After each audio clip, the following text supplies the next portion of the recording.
प्रथम यज्ञ भूखंड धरा पे आर्य का आगाज है।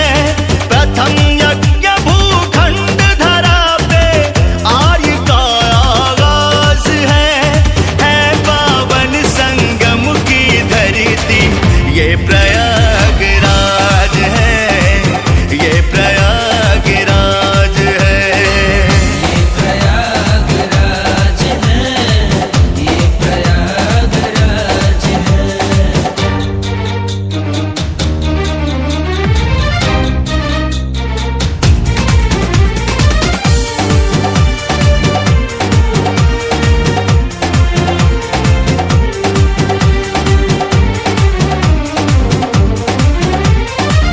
कण कण में भगवान बसे हैं, पग पग स्वर्ग से धाम यहाँ। गंगा यमुना सरस्वती मिल चरण पखारे राम यहाँ।